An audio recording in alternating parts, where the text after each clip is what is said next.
Assalamualaikum warahmatullahi wabarakatuh. Selamat pagi dan salam sejahtera kepada kita semua, anak-anakku sekalian. Saya akan menjelaskan pada pagi hari ini berkenaan dengan materi kompetensi dasar kita, yaitu menganalisis kerusakan pada catu daya radio penerima. Di dalam proses menganalisis kerusakan tentunya kita sudah mengetahui beberapa hal cara macam-macam seperti yang disampaikan pada kadir di awal, yaitu bagaimana cara metode untuk mengetahui kerusakan sebuah catu daya radio. Di dalam kompetensi dasar kali ini diharapkan siswa peserta didik dapat menganalisis kerusakan pada catu daya radio. Kemudian peserta didik dapat mengevaluasi kerusakan pada catu daya radio. Pada terapan prakteknya nanti yang diharapkan adalah pada KD3 pada tujuan pembelajaran yang ketiga, yaitu peserta didik dapat memperbaiki kerusakan pada catu daya radio. Kemudian peserta didik dapat mengatasi kerusakan pada catu daya radio, itu yang saya maksud. Kemudian pada kesempatan kali ini kita akan mempraktekkan, nanti saya tunjukkan sebuah video praktek yaitu tentang kerusakan catu daya radio pada radio tipe ini. Ya. Kemudian praktek menganalisis kerusakan catu daya radio. Kebetulan saya menggunakan, kita akan mempraktekkan melihat catu daya radio ini.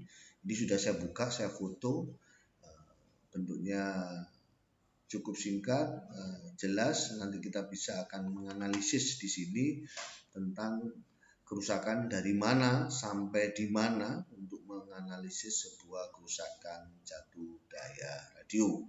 Baik, siap, simak videonya. Saya koneksitaskan dengan link yang ada, yang video yang sudah saya buat, bagaimana cara menganalisis kerusakan catu daya radio. Mari kita simak bersama-sama.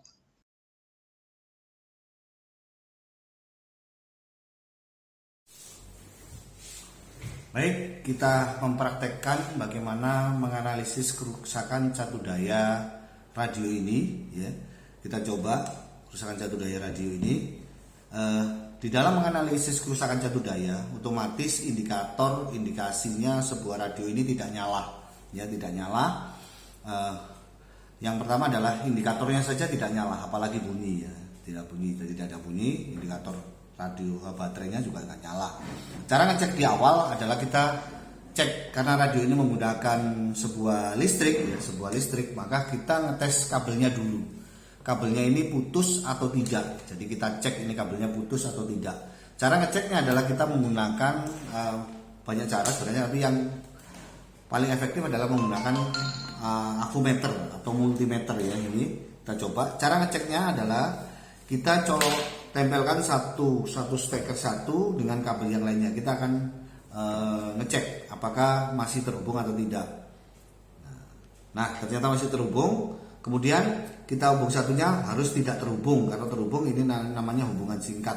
Kita pindahkan ke satunya, kemudian kita hubungkan. Nah, berarti kabel ini tidak ada masalah. Satu terhubung, satu dengan satu lainnya itu masih terhubung. Ya. Jadi sini dengan ini dengan ini masih terhubung. Berarti kabel ini masih bagus. Nah, dalam menganalisis kerusakan radio, kalau di dalam sambungan listriknya masih bagus, berarti kita mencoba membuka radio, ya kan? Kita coba radio dibuka, ya. Kita coba buka, ya. Kita buka. Nah, sekarang kita buka. Nah, kita buka radionya. Nah, ternyata seperti ini. Kita buka, ya. Mohon maaf, ini kita buka dulu. Nah, ternyata di dalamnya semacam ini.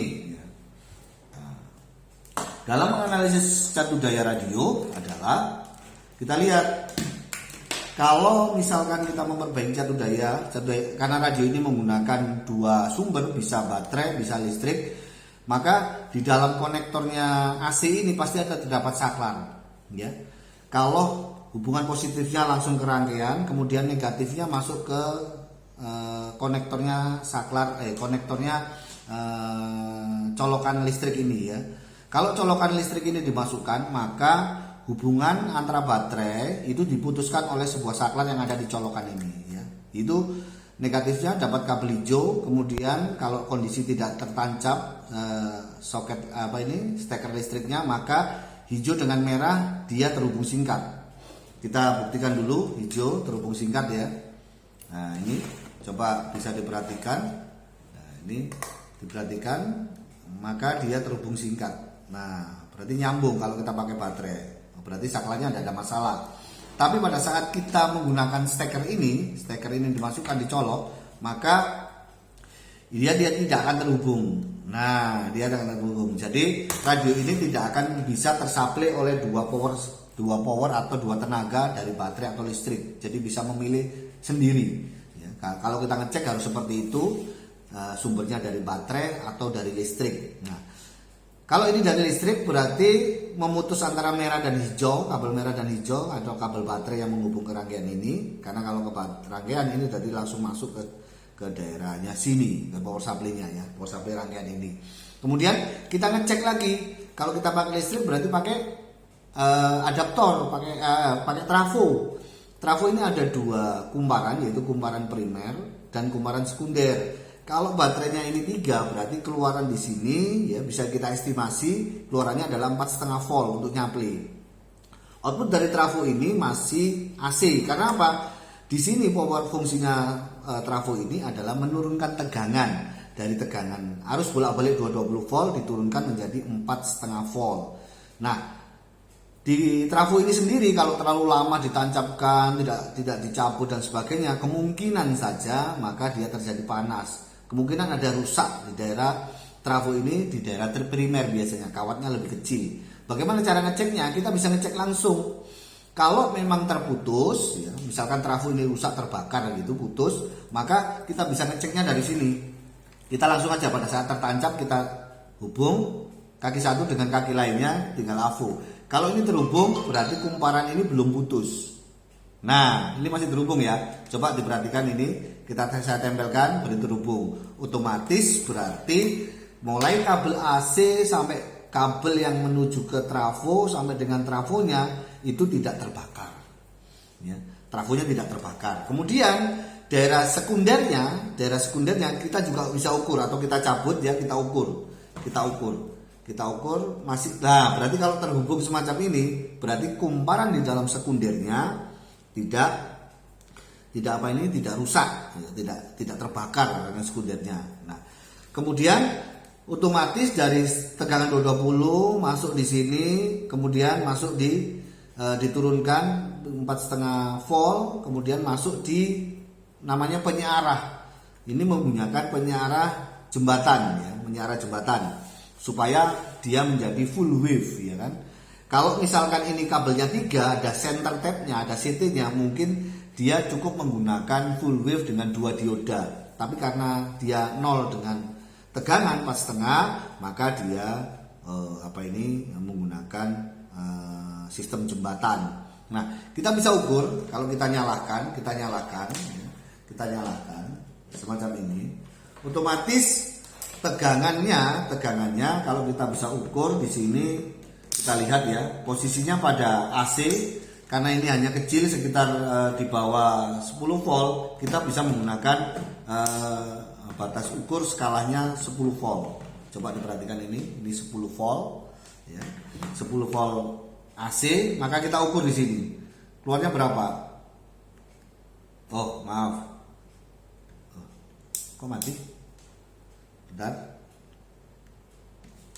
Keliru stop kontaknya. Terima kasih banyak. Nah, ini sudah nyala, kita ukur ya. Nah, keluar kan? Tegangannya berapa itu keluarnya? Kalau 10 di situ 10 sekitar 8 volt. Nah, keluar di sini AC-nya sekitar 8 volt di sini ya. Kemudian kita ukur outputnya di sini ya. Kalau outputnya keluar berarti tidak ada masalah. Nah, otomatis yang saya maksud adalah pembelajaran kita menganalisis kerusakan catu daya radio itu dari kabelnya ya sampai dengan pemisahnya saklar di sini, kemudian ada di rangkaian trafo dan sampai dengan saplinya ini. Mungkin dalam menganalisis kerusakan catu daya radio bisa semacam itu. Nanti kita lanjutkan pada materi berikutnya pada kerusakan-kerusakan yang lain. Jadi secara sederhana kita ngecek sebuah kerusakan radio pada catu dayanya semacam itu ya. Jadi ini radionya nggak rusak, saya hanya mensimulasikan kalau terjadi kerusakan, tentunya dia pada saat diukur di sini, misalkan terjadi kerusakan trafo, maka dia tidak nyala. Nah, kalau nyala dia diukur sampai dengan outputnya itu nyala di sini dengan di groundnya ya, di groundnya itu akan keluar 4,5 volt. Jadi kalau nyala berarti tidak ada masalah. Kalau tidak ada bunyi lagi, berarti nanti pada kerusakan berikutnya saya akan jelaskan. Yang penting kalian sudah memahami bagaimana ngecek sebuah kerusakan radio kalau pada catu dayanya. Mungkin itu yang bisa saya sampaikan. Mudah-mudahan apa yang saya jelaskan di sini bisa memberikan gambaran bahwa sebenarnya tidak terlalu sulit pada saat kita melakukan pengecekan tegangan kerusakan pada catu daya radio ya. Mungkin itu yang bisa saya sampaikan, kurang lebihnya mudah-mudahan materi ini bisa bermanfaat untuk kalian semua dan tetap semangat, berani mencoba apapun yang terjadi, kita mencoba. Yang penting kita harus konsekuen, mengetahui alat ukur, mengetahui blok diagram radio, kemudian mengetahui sistem penyaraan di dalam catu daya radio, maka insya Allah akan bisa terpenuhi. Mungkin itu yang bisa saya sampaikan. Semoga bermanfaat. Saya akhiri. Assalamualaikum warahmatullahi wabarakatuh. Terima kasih.